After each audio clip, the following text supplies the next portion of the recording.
Hello friends, welcome to your channel Gyan for exam. मैं अमरजीत कुमार। आज इस वीडियो में प्रमुख व्यक्तित्व सीरीज का आज ये अगला वीडियो अनुग्रह नारायण सिंह, एक भारतीय राजनेता के बारे में है। आप लोग चैनल पे नए हैं तो चैनल को सब्सक्राइब करेंगे, साथ ही बेल आइकन को ऑन कर लेंगे जिससे आपको समय समय पे नोटिफिकेशन मिलता रहे। फ्रेंड्स, मैं बता दूं, हमारे चैनल पे एक STS सीरीज चलाया जा रहा है, सुपर टॉपिक सीरीज, जिसमें आपको बिहार यूपी दरोगा 2020-21 के लिए जो नई वैकेंसी आई है उसके लिए सुपर टॉपिक सीरीज जो 48 घंटे के लिए दिए जाते हैं और उसका टॉपिक वाइज सेट प्रैक्टिस कराया जा रहा है। आप लोग जितने भी बिहार और यूपी दरोगा देने वाले हैं वो इस ग्रुप को ज़रूर ज्वाइन करेंगे और इस सीरीज में आप पार्टिसिपेट ज़रूर करेंगे। इसमें आपको टॉपिक वाइज 50 प्रश्न का सेट दिया जाता है, साथ ही 100 प्रश्न का एक अलग सेट भी दिया जाता है। यूट्यूब पे आपको वीडियो अपलोड किए जाएंगे सुबह के 5 बजे 50 प्रश्न वाले, है ना, टॉपिक वाइज, और 100 प्रश्न जो आएंगे उसके सेट 8 बजे सुबह अपलोड होते हैं। आप उसे ज़रूर देखेंगे और ज़्यादा से ज़्यादा लोगों तक वीडियो को लाइक, शेयर और कमेंट्स ज़रूर करेंगे। ठीक है, इसी के साथ चलते हैं आज के प्रमुख व्यक्तित्व अनुग्रह नारायण सिंह, जो एक भारतीय राजनेता रह चुके हैं, है ना। इनके बारे में जानेंगे, इनकी जीवनी क्या थी, इनकी जीवन चक्र क्या था, इनके राजनीतिक दर्शन क्या थे, ये सभी प्रमुख बातें। बात करेंगे डॉक्टर अनुग्रह नारायण सिंह। ये एक भारतीय राजनेता और बिहार के पहले उप मुख्यमंत्री सह वित्त मंत्री रह चुके हैं, है ना। इनका जो कार्यकाल था 1946 से 1957 के बीच का था। अनुग्रह बाबू 1887 यानी कि 1887 में उनका जन्म हुआ था और 1957 में उनकी मृत्यु। भारत के स्वतंत्रता सेनानी, शिक्षक तथा राजनीतिज्ञ रहे हैं। उन्होंने महात्मा गांधी, डॉक्टर राजेंद्र प्रसाद के साथ चंपारण सत्याग्रह में महत्वपूर्ण भूमिका निभाई। वे आधुनिक बिहार के निर्माताओं में से एक है। आधुनिक बिहार के निर्माताओं जो थे उनमें एक, लोकप्रियता के कारण उन्हें बिहार विभूति के रूप में जाना जाता है। इनका उपाधि जो दिया गया था बिहार विभूति अनुग्रह नारायण सिंह कहा जाता था। उनका सौम्य स्निग्ध और शीतल परोपकारी अहंकारी, ये सभी उनके कुछ अपने अधिकार और शख्सियत इस तरह के थे जिसके लिए बिहार के जनगण मन पर अधिकार किए हुए थे। वे देश के स्वाधीनता संग्राम में महान नायकों में से एक और राष्ट्रपिता महात्मा गांधी के पद चिन्हों पर चलने वाले उनके प्रिय अनुयायी थे। ये किनके अनुयायी थे? महात्मा गांधी के, यानी कि राष्ट्रपिता महात्मा गांधी। अब देखते हैं डॉक्टर अनुग्रह नारायण सिंह। इनका जन्म 18 जून 1887 औरंगाबाद जिला बिहार में हुआ था। ये बिहार के पहले उप मुख्यमंत्री बने जिनका कार्यकाल था 2 अप्रैल 1946 से 5 जुलाई 1957 तक। ये बिहार के उप मुख्यमंत्री रहे थे। साथ ही बिहार के पहले वित्त मंत्री रहे, जो कार्यकाल भी इनको 2 अप्रैल 1946 से 5 जुलाई 1957 तक हुआ। इनके बाद श्री कृष्ण सिंह बिहार के वित्त मंत्री बनाए गए थे। साथ ही ये बिहार के पहले श्रम मंत्री रह चुके हैं। साथ ही बिहार प्रांत के ये वित्त मंत्री 20 जुलाई 1937 से 31 अक्टूबर 1939 तक भी रहे थे। इनकी राष्ट्रीयता की बात करें तो ये भारतीय और पेशा से स्वतंत्रता सेनानी, शिक्षक, राजनीतिज्ञ थे। धर्म में हिंदू और उपनाम इनका बिहार विभूति था। अब जानेंगे इनके व्यक्तिगत जीवन को। तो व्यक्तिगत जीवन की बात करें तो बिहार के विकास में डॉक्टर अनुग्रह नारायण सिन्हा का योगदान अतुलनीय है। बिहार के प्रशासनिक ढांचा को तैयार करने का काम अनुग्रह नारायण ने ही किया था। प्रभावशाली पद पर होने के बावजूद उन्होंने अपना पूरा जीवन सादगी से बिताया।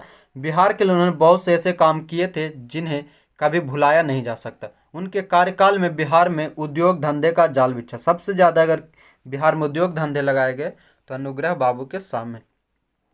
अनुग्रह बाबू ने 13 वर्षों तक बिहार की अनवरत सेवा की। फ्रेंड्स, आप लोग PDF के लिए लिंक दिया गया है डिस्क्रिप्शन में, वहाँ से आप ग्रुप ज्वाइन कर लेंगे, वहाँ आपको PDF मिल जाएगा। बहुत सारे लोग कह रहे थे सर PDF नहीं मिलता, तो ऐसा बात है, टेलीग्राम पे जो PDF पहले अपलोड होता है वो आप टेलीग्राम ज्वाइन करेंगे तो पहले के सारे PDF मिल जाएंगे। और व्हाट्सएप पे ज्वाइन करते तो आपको जो करेंट में डाला जाएगा वही मिलेगा। ठीक है, तो आप दोनों ग्रुप ज्वाइन करेंगे जिससे आपको पिछले वीडियो PDF भी मिल जाए और करेंट का भी। चलिए आगे, इनकी शिक्षा की बात करें तो डॉक्टर अनुग्रह नारायण सिन्हा का जन्म औरंगाबाद जिले के पोइयावा नामक गांव में हुआ था। उनके गांव का नाम क्या है? पोइयावा, है ना। और 18 जून 1887 को उनके पिता ठाकुर विशेश्वर दयाल सिंह, पिता का नाम ठाकुर विशेश्वर दयाल सिंह, उस इलाके के एक वीर पुरुष थे। और 5 बसंत यानी कि जब वो 5 साल के हुए तो उनकी शिक्षा का शुरुआत हुआ। और 1900 में औरंगाबाद मिडिल स्कूल और 1904 में गया जिला स्कूल, 1908 में पटना कॉलेज में दाखिला लिए। जिस समय वो पटना कॉलेज में आए उस समय देश में शिक्षित व्यक्तियों के हृदय में परतंत्रता की वेदना का अनुभव होने लगा था, है ना। और इसलिए उन्होंने अपनी प्रताड़ना को, यानी कि उनके मन में जो चित्कार उठी, उसके लिए वो वहाँ से आगे बढ़े और साथ ही सुरेंद्र नाथ बनर्जी और योगी राज अरविंद के साथ मिल करके अपने आत्माओं का प्रादुर्भाव किए, है ना। यानी कि उस समय बिहार में और भारत में पूरे गुलामी की जो जंजीर जकड़ी हुई थी, उसके लिए इनकी भी हृदय विदारित हुई और ये अपने पढ़ाई को छोड़ करके पटना कॉलेज से बाहर निकल करके ये उस कार्य में जुट गए। इन महान आत्माओं के कार्यकलापों तथा व्याख्यानों का समुचित प्रभाव अनुग्रह बाबू के हृदय पर पड़ा और उनका हृदय भी भारत माता की सेवा के लिए तड़प उठा और वे उस पावन मार्ग पर अग्रसर हो गए, है ना। साथ ही सरफुद्दीन के नेतृत्व में बिहारी छात्र सम्मेलन नामक संस्था संगठित की गई, जिसमें देश रत्न राजेंद्र बाबू और अनुग्रह बाबू ऐसे मेधावी छात्र को कार्य करने और नेतृत्व का सुअवसर प्राप्त हुआ। ये बिहार छात्र सम्मेलन किन के नेतृत्व में किया गया था? तो सरफुद्दीन के नेतृत्व में। इनके राजनीतिक जीवन की बात करें तो इन्होंने अंग्रेजों के विरुद्ध चंपारण से अपना सत्याग्रह आंदोलन शुरू किया था। चंपारण से यानी 1917 के समय का। बिहार विभूति का भारत की आज़ादी में सहभागिता रही। उन्होंने महात्मा गांधी और राजेंद्र प्रसाद के साथ राष्ट्रीय आंदोलन में महत्वपूर्ण भूमिका निभाई थी। अनुग्रह बाबू आधुनिक बिहार के निर्माता थे। आधुनिक बिहार के निर्माता अनुग्रह बाबू को कहा जाता है। वो देश के उन गिने चुने सर्वाधिक लोकप्रिय नेताओं में से थे जिन्होंने अपने छात्र जीवन से लेकर अंतिम दिनों तक राष्ट्र और समाज की सेवा की। उन्होंने आधुनिक बिहार के निर्माण के लिए जो कार्य किए, उनके कारण लोग उन्हें प्यार से बिहार विभूति के नाम से पुकारते हैं। बिहार विभूति डॉक्टर अनुग्रह नारायण सिंह।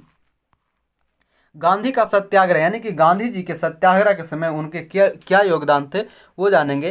तो डॉक्टर राजेंद्र प्रसाद एवं डॉक्टर अनुग्रह नारायण सिंह उन्हें वकालत करते हुए अभी 1 वर्ष भी नहीं बीता था कि चंपारण में नील आंदोलन उठ खड़ा हुआ और इस आंदोलन में उनके जीवन की धारा ही बदल दी। चंपारण के किसानों की तबाही का समाचार जब महात्मा गांधी से सुने तो वे करुणा से विचलित हो उठे।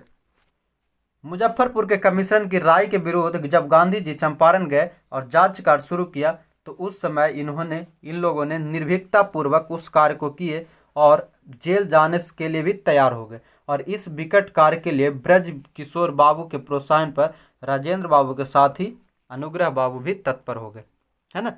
आप लोग ये PDF पूरा पढ़ेंगे, मैं यहाँ पे सिर्फ पॉइंट बाय पॉइंट आपको बता रहा हूँ, ठीक है। उन्होंने इसकी तनिक भी चिंता नहीं की और उनका पेशा नया और उन्हें भारी क्षति उठानी पड़ सकती थी, जो बिना कुछ सोचे अपने रास्ते पे चल उठे, है ना। चंपारण का किसान आंदोलन 45 महीनों तक जोर शोर से चलता रहा। अनुग्रह बाबू बराबर उसमें काम करते रहे और आखिर तक डटे रहे। स्वावलंबन और आत्मनिर्भरता का पाठ उन्हें गांधी जी के आश्रम में ही रहकर पढ़ने का अवसर प्राप्त हुआ। अनुग्रह बाबू ने चंपारण के नील आंदोलन में गांधी जी के साथ लगन और निर्भीकता के साथ काम किया और आंदोलन को सफलपूर्वक बनाकर उनके आदेशानुसार 1917 में पटना आए। बापू के साथ रहने से उन्हें जो आत्मिक बल प्राप्त हुआ वही उनके जीवन का संबल बना। सन 1920 में दिसंबर में नागपुर में कांग्रेस का वार्षिक अधिवेशन हुआ। नागपुर कांग्रेस अधिवेशन कब हुआ था? 1920 में, जिसमें अनुग्रह बाबू ने भी भाग लिया। सन 1929 में दिसंबर में सरदार पटेल ने किसान संगठन के सिलसिले में मुंगेर आदि शहरों का दौरा किया। तब अनुग्रह बाबू भी उन सभी जगह पे उनके साथ थे। 26 जनवरी 1930 को सारे देश में स्वतंत्रता की घोषणा पढ़ी गई थी, था ना। 26 जनवरी 1930 को, इसलिए आज भी जो 26 जनवरी को मनाया जाता है वो इसी दिन से लिया गया था। अनुग्रह बाबू को भी कई स्थानों में घोषणा पत्र पढ़ना पड़ा। एक कथन है डॉक्टर राजेंद्र प्रसाद का। उन्होंने कहा था कि मेरा परिचय अनुग्रह बाबू से बिहारी छात्र सम्मेलन में ही पहले पहल हुआ था। मैं उनकी संगठन शक्ति और हाथ में आए हुए काम में उत्साह देकर मुग्ध हो गया और वह भावना समय बीतने से कम न होकर अधिक गहरी होती गई। ये कथन डॉक्टर राजेंद्र प्रसाद जी का है। कुछ दिनों बाद महात्मा गांधी ने नमक सत्याग्रह आंदोलन शुरू की। उस सिलसिले में उन्हें चंपारण, मुजफ्फरपुर आदि स्थानों का दौरा करना पड़ा। 26 जनवरी 1933 को जब पटना में घोषणा पड़ रहे थे, तभी उसी समय उन्हें गिरफ्तार कर लिया गया। उन्हें 15 मास की सजा हुई। 15 महीने तक उन्हें जेल में रखा गया और हजारीबाग जेल भेज दिया गया था। अनुग्रह बाबू को हजारीबाग जेल भेजा गया। जिस समय वे जेल में थे, उसी समय बिहार के इतिहास में एक विख्यात प्रलयकारी भूकंप आया। कब? 1934 का। बिहार का सबसे बड़ा विख्यात प्रलयकारी भूकंप 1934 को ही कहा जाता है। उनकी हृदय विदारक समाचार को पढ़कर उनका हृदय दर्द से करा उठा और चार दीवारी के अंदर बंद रहने के कारण ये राहत का कोई भी कार्य नहीं कर सके। लेकिन सरकार ने 3 हफ्तों के बाद उन्हें छोड़ दिया और छूटते ही अनुग्रह बाबू राहत कार्य में संलग्न हो गए। राजेंद्र बाबू के साथ कंधे से कंधा मिलाकर उन्होंने अथक प्रयास के साथ पीड़ित मानवता की सेवा की मुजफ्फरपुर, मुंगेर आदि शहरों का दौरा किया। इसके लिए राजेंद्र बाबू की अध्यक्षता में कमेटी बनी, जिसके उपाध्यक्ष अनुग्रह बाबू ही चुने गए थे तथा वो खूब लगन के साथ सेवा कार्य किए। सन 1940 को मार्च महीने में अखिल भारतीय कांग्रेस का अधिवेशन रामगढ़ में हुआ था। 1940 का अखिल भारतीय कांग्रेस का अधिवेशन रामगढ़ में हुआ, जिस अधिवेशन में अनुग्रह बाबू ने उसकी अध्यक्षता की और वो अपने कंधे पर इस काम को शामिल किया, है ना, और अपनी लग्नता के साथ उस कार्य को संपादित किए। उसमें जो अपनी तत्परता दिखलाई, उसके फलस्वरूप ही कांग्रेस का अधिवेशन सफल हुआ था। देश की परिस्थिति को देखते हुए जब गांधी जी ने व्यक्तिगत सत्याग्रह अपनाया, तब उनके प्रिय सहयोगी अनुग्रह बाबू कब चूकने वाले थे। फलस्वरूप 1940 को वह गिरफ्तार कर लिए गए और अगस्त 1941 में रिहा हुए। उसी समय व्यक्तिगत सत्याग्रह के समय 1940 में अनुग्रह बाबू को गिरफ्तार किया गया, जब उन्हें छोड़ा गया कब? अगस्त 1941 में। गांधी जी का करो या मरो का नारा बुलंद हुआ 1942 में। तब 7 अगस्त 1942 को गांधी जी गिरफ्तार किए गए। सारे देश में एक बार ही बिजली की तरह आंदोलन की आग फैल गई। कांग्रेस कमेटियां जब्त कर ली गई और कांग्रेस नेता जहां के तहां गिरफ्तार कर लिए गए। 10 अगस्त को अनुग्रह बाबू भी जब अपने मित्रों से मिलने गए, एकाएक मार्ग ये रास्ते का नाम है, ठीक है, एकाएक मार्ग में ही गिरफ्तार कर लिए गए। सन 1944 में जब सारे कांग्रेसी नेता जेल से मुक्त किए जाने लगे, तो अनुग्रह बाबू भी कारावास की कैद से आजाद कर दिए गए। बिहार के पहले उप मुख्यमंत्री सह वित्त मंत्री, ये अब इनकी कार्यकाल देखेंगे कि जो पहले मुख्यमंत्री, उप मुख्यमंत्री और वित्त मंत्री बने, तब 1937 में ही बाबू साहब बिहार प्रांत के वित्त मंत्री बने। 1937 में, ठीक है। अनुग्रह बाबू बिहार विधानसभा में 1937 से लेकर 1957 तक कांग्रेसी विधायक दल के उपनेता थे। किस दल से? कांग्रेस से। 1946 में जब दूसरा मंत्रिमंडल बना, तब वित्त और श्रम दोनों विभाग अनुग्रह नारायण बाबू के पास आया और वे पहले विभागों के पहले मंत्री बने और उन्होंने अपने मंत्रित्व काल में विशेषकर श्रम विभाग में अपनी न्यायप्रियता, लोकतांत्रिक विचारधारा एवं श्रमिकों के प्रति अपनी प्रतिबद्धता का जो परिचय दिया, वह सराहनीय ही नहीं, अनुकरणीय। श्रम मंत्री के रूप में अनुग्रह बाबू ने बिहार केंद्रीय श्रम परामर्श समिति के माध्यम से श्रम प्रशासन तथा श्रमिक समस्याओं के समाधान के लिए जो नियम एवं प्रावधान बनाए हुए आज भी पूरे देश के लिए मापदंड के रूप में काम करते हैं। तृतीय मंत्री में उन्हें खाद बीज मंत्री, मवेशी में सुधार लाने के लिए शोध कार्य करवाए और पहली बार जापानी ढंग से धान उपजाने की पद्धति का प्रचार कराएगा। पूसा का कृषि अनुसंधान फार्म उन्हीं की देन है। पूसा जो समस्तीपुर का कृषि अनुसंधान विश्वविद्यालय है, वो इनकी ही देन है। इस तेजस्वी महापुरुष का निधन 5 जुलाई 1947 को, इनकी मृत्यु 5 जुलाई 1957 को उनके निवास स्थान पटना में बीमारी के कारण हुआ था। उनके सम्मान में तत्कालीन मुख्यमंत्री ने 7 दिन का राजकीय शोक घोषित किया था और उनके अंतिम संस्कार में विशाल जनसमूह उपस्थित था। अनुग्रह बाबू 2 जनवरी 1946 से अपनी मृत्यु तक बिहार के उप मुख्यमंत्री सह वित्त मंत्री रहे। उनके कार्यकाल कितने थे? 2 जनवरी 1946 से मृत्यु तक, यानी कि 5 जुलाई 1957 तक वो वित्त मंत्री और उप मुख्यमंत्री रहे थे। अनुग्रह बाबू बिहार विधानसभा में 1937 से लेकर 1957 तक कांग्रेस विधायक दल के उपनेता थे। प्रथम मुख्यमंत्री श्री कृष्ण सिंह एवं उनकी जोड़ी मिसाल मानी जाती। बिहार के प्रथम मुख्यमंत्री जो थे श्री कृष्ण सिंह। श्री कृष्ण जी सिंह के बारे में भी वीडियो अपलोड है, आप लोग उसे भी जरूर देखें, है ना।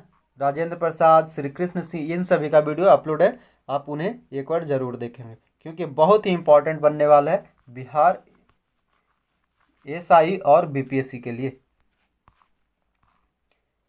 तो फ्रेंड्स, इस तरह से हमने जाना अनुग्रह नारायण सिंह को। उम्मीद है आप लोग को वीडियो पसंद आया होगा। आप लोग पीडीएफ के लिए टेलीग्राम और व्हाट्सएप ग्रुप लिंक में दिया गया है डिस्क्रिप्शन में, वहाँ ज्वाइन करेंगे।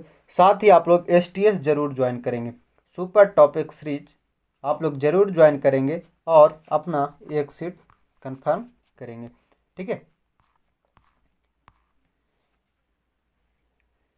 आप लोग चैनल पे नए हैं तो चैनल को सब्सक्राइब कर लेंगे, साथ ही बेल आइकन को ऑन कर लेंगे और ज़्यादा से ज़्यादा लोगों तक वीडियो को शेयर करेंगे। इसी के साथ जय हिंद, धन्यवाद।